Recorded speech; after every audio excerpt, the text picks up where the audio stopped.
ikiganiro The Coach RB and Mike Show aho tuganira kuri business mu ngingo zitandukanye. Didi Nyamata, ese ko maze kumenya gukora amagare amwe ya siporo niyihe tekinike nakoresha nkongera abakiriya hano Nyamata nkakomeza umwuga wanjye ngendana n'ikoranabuhanga. Ntekereza ese buri Nyamata hari abakiriya benshi mu magare ya siporo, ntekereza ko byaba byiza cyane kurusha uramutse ukoresheje hano i Kigali cyane byaruta kurushaho. Nibyo ntekereza ko byaba byiza kurushaho. Yego waraza ko kwa magare reka turebe wera tubegire bava dukora kayitire turebe byayo ko sibyo. Yego reka turebe twanditse nko muri Instagram twandikeho bicycle. ubu ni ukumwereka nawe uburyo yabigenza n'undi muntu uwo ari we wese ukora bene ibi bintu ese ni iki yakoresha. Reka turebe byibura duhereko kuri social media, kandi amagare ya siporo mu Rwanda amaze kuba menshi, ariko i Nyamata sintekereza ko hari menshi ari muri Kigali kuko abantu bitabiriye Car Free Day. Urumva amagare amaze kuba menshi.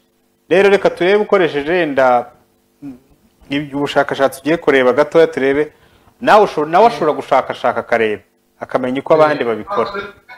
Muri banga reka n'uburyo yakoze igare rye, reka n'uburyo yakoze igare rye, niba ushaka gutangira gukora kuri postinga abantu tworoshye bikanga sibyo. Kandi reba amakomantere ariho ukuntu angana. Iyo ukoze ibintu nk'ibi rero urimo kubaka brand abantu batangira kukumenya ugapostinga ibintu tubwire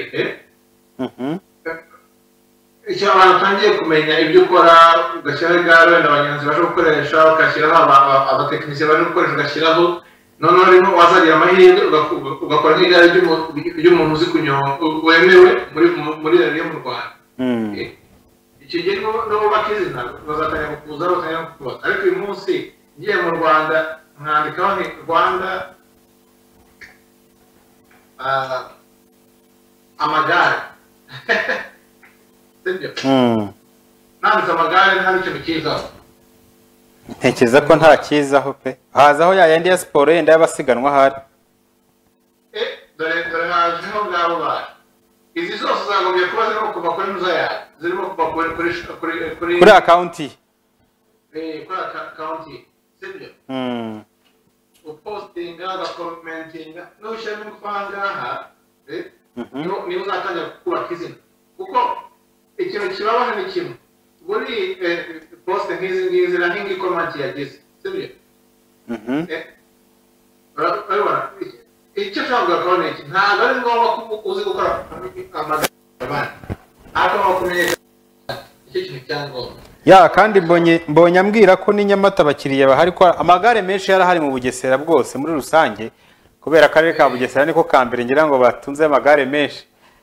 Ariko aya siporo sinanizi ko hari, ariko nasanzwe ubwayo nayo ni isoko, kandi amagare ari aya siporo nasanzwe ari ukuntu byenda guhura nuko aya siporo byenda bafitemo izindi tekinike nyinshi. Ikintu yakora icyo ni kimwe abikora kuri Facebook, kuko Facebook ni ubuntu mu Rwanda, ni ubuntu rwose, iri no mu Kinyarwanda.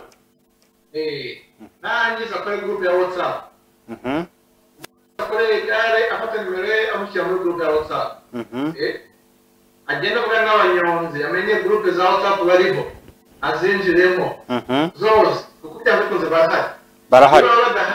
Niba zidahari ashinga WhatsApp group, ashyiraho abanyonzi bajye babwirana uko ibintu bigenda. Dufite kampani ya transport, kubera ko polisi yafataga cyane amakamyo, abakamyo rero barashinze amagurupe ya WhatsApp bakabwirana mbere y'uko wese aho uko bimeze, cyangwa bakabwirana aho accident zabaye, cyangwa habaye accident, ahari ambuteyage, cyangwa se wirinde abakiriya runaka ntakigenda.